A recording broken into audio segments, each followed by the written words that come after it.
Hey everybody, Manny Talabear here. We're now on day 37, and on day 37, we're going to talk about developing signature stories, signature talks, things that you're going to be able to say to people that would move them to want to actually work with you, things that make you look really, really smart in the marketplace and in the people that you serve. And you just need to start building these. And what's interesting, if you probably have hundreds of stories, but you might not have stories related to what you're doing in the space if you're new, but you can still find stories and you can still create those. And so when I first got in this space, I'm a former pool room owner turned marketer. And so I told that story a lot about how I got into the pool room and how all of that worked. And I had other businesses. And so I had other business related stories that I could tell. But like I said, as you're in the space more, you're going to be able to talk about dream client stories. You're going to be able to talk about nightmare client stories. And what you're able to do is tell a story about a result you got for clients without saying that you're a coach and that you're looking for clients. If you tell the stories in the right way, it causes people to want to actually work with you. And you, like I said, you got to develop content that makes you look really, really smart in the marketplace, the people that you want to serve. And like I said, as you're in the space more, you will build more of these. Now, you're also going to tell stories that you want them telling about you. So you want content out there that other people will tell about you so that people figure out, what your modus operandi is, how you work with people and things like that. So if you know Dan Kennedy, you probably heard that he's grumpy. You can't access him by phone or email or any of that. But if you work with him, he can make you a lot of money. Well, that's all by design. That was created by him telling stories on stage about clients. And he wanted that out there so people would know that, if you hire him, you're not going to be able to get him on the phone every 15 minutes. But if you hire him, he will make you a lot of money. He's a good copywriter and he's a good coach, but his time is very valuable and he's very busy. And so you just want to think about that. So I'll tell you a couple of my stories just to give you some insights, and you can kind of start thinking about, what stories you might be able to tell if you got in front of your target market, because you really need to be able to do this on a moment's notice, be able to like turn the camera on, go live, and tell stories. And so my getting into this marketplace was very, very interesting. And I can tell you it's what ultimately happened when I made the shift from selling courses to coaching. I was able to make $5,000 in 4 days. I did 5 strategy sessions, I think 6 strategy sessions, and 5 of the people bought from me. I only had one miss. The first 4 people I talked to sent me money. And what I essentially did is I just delivered a lot of value to the marketplace, and I offered to help people. And I said, if you're struggling, if you need help, reach out and I'd be glad to see if there's a way I can add some value to what you're doing. Now, I didn't call it a strategy session. I didn't call it a discovery session. I just said, look, I created over, at that point, probably was 40 or 50 products.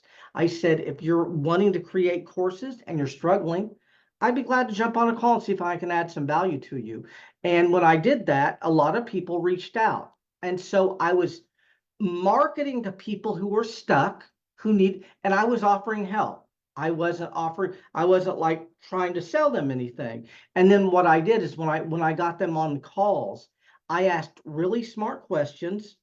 I listened and I gave them ideas. I didn't hold anything back. I told them how to actually do it. And at the end of those calls, one of two things happened. If they were a fit, I would say, I love your energy. I love your passion. I really feel I could help you with this. Is this something you'd like my help with? And if they said yes, I would make an offer to them. And if they weren't a fit, I'd say, you know what? I love your energy. I love your passion, but it doesn't sound like you're quite ready for what I do. And I would explain what my roles were. And this worked very, very well. And by doing that, I was able to make $5,000 in 4 days.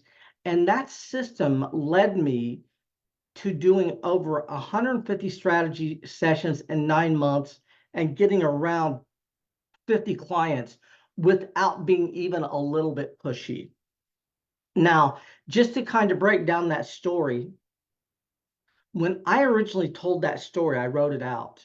And when I told it, it wasn't to get clients. What it was basically I helped people from where they were, and I just got people on the phone and started helping them. And what I was trying to tell people is quit waiting for all of the situation to be perfect and put yourself out there.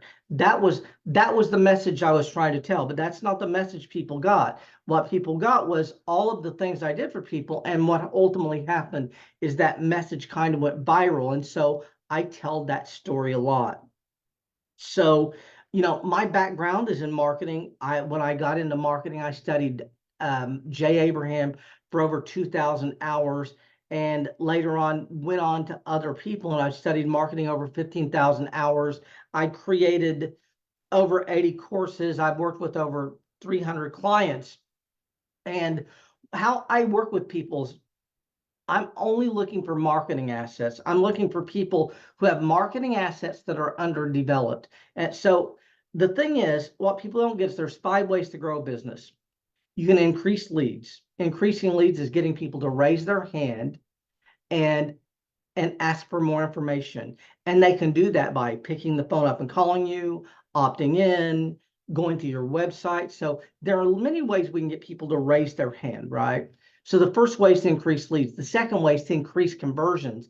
Increasing conversions is all about getting those people who raise their hand, more of the people that raise their hand, to buy from you. Now, what's interesting about increasing conversion is if you double your conversion, you double your sales rate and you double your profit without adding one more person to the mix. So all you do is you double conversions. Instead of selling 2 out of 10, you start selling 4 out of 10. If the numbers don't change, your business doubles. The next way is to increase average transaction size. And increasing average transaction size is about getting more money from the person at the point of purchase. And we do that by upselling, cross-selling, reselling, selling them more of what they're already buying, extending what they're buying, selling them things that are conducive to helping them with the thing that they just bought. So we're looking for add-ons there. McDonald's, when they started saying, do you want fries with that? Do you want fries with that was essentially increasing average transaction size. And they found that when they asked that question, 25% of the people took the upsell, and most people don't think about that. So the 5 ways to grow: increase leads, increase conversions, increase average transaction size. And then the 4th way is to increase frequency of purchase, which is getting more people to buy from you who just bought from you. So selling more to the people who bought from you previously. And most people do not think about that. And we're going to have a lot of conversations about reselling to past customers. And I can tell you, the money isn't in the first sale. We've talked about this many times. You might make 50% on your first sale, 40%. You might only make 30% on your first sale. The real profit is in the second, third, and fourth sale, because your advertising costs are sunk. Costs a lot of money to get a buyer, but once you get a buyer, you can sell them over and over again, and you're not spending more money to get that person because you've already spent the money to acquire them. So the 4th way is to increase frequency of purchase, and the 5th way is to build lifetime value customers. And building lifetime value is getting that person who would buy from you once or twice to buy from you for 10 years, 20 years, 30 years. Russell Brunson is really, really good about lifetime value. Dan Kennedy is really good. Jay Abraham's really good. And so what it is it's about building a body of people who just buy from you for years and years and years and years. Now, if you didn't catch what I just did, that was another signature talk. And what's interesting is I probably have 50 of these. As a matter of fact, within reason, if you're watching, if you're watching the progression, some people are jumping around and watching these videos, but these videos are all essentially signature talks that I've done in the past, and we're kind of regurgitating and building that information. And so the good news is you can build, you can add on you can build these, you can add to them, you can embellish them. I'll give you some examples, some interesting examples. Have you ever heard, did I live? Did I love? Did I matter? Did I live? Did I love? Did I matter? That is Brendon Burchard. Brendon Burchard, he had a girlfriend and she broke up with him when he was 19, and he was in Mexico, and he was driving this car really fast in Mexico, and he wrecked the car, and the car flipped over, and he got out, and he was thinking he was going to die, and he was asking himself, did I live? Did I love? Did I matter? And that is all a signature talk. And by the way, my personal opinion is that whole story is made up, by the way. I think it's embellished. And what's interesting is what's really interesting is if you go back and watch Brendon Burchard tell that story 15 years ago, and then watch him tell it 10 years ago, and watch him tell it 5 years ago, he adds layer after layer after layer to the story. And like I said, it's very interesting, the facts that come up that didn't come up the first time he told it. And like I said, it is a compelling message, though. His story is very compelling, and if you haven't seen it, you do want to go and look at it, because it is very interesting. And your signature stories, like I said, it will build Stark Rating fans. It will build a huge group of people who will want to buy from you over and over and over, because they will connect to those stories. And by the way, every time you're telling a story, what you're doing is you're looking for points of connection with the audience. So Dan Kennedy made $1 million a year for 9 years selling magnetic marketing, and he was selling that on stages through the Peter Lowe events. And what's interesting about that is they made $1 million a year, and they split the money 50-50. Peter got half, Dan got half. And what's interesting about that whole situation is that Dan did a 60-minute stump speech, and that stump speech had like 11 or 13 points of connection with the audience. And so the connection was, I stuttered when I was a kid. I only ever had one job, and I quit before I got fired.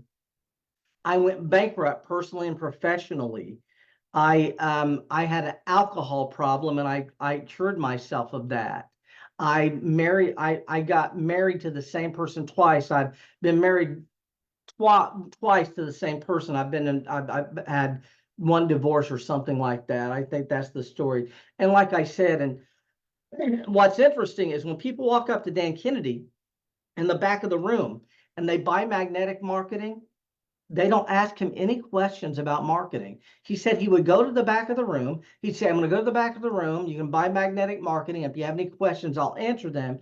And he said he would go to the back of the room, and no one asked him anything about marketing.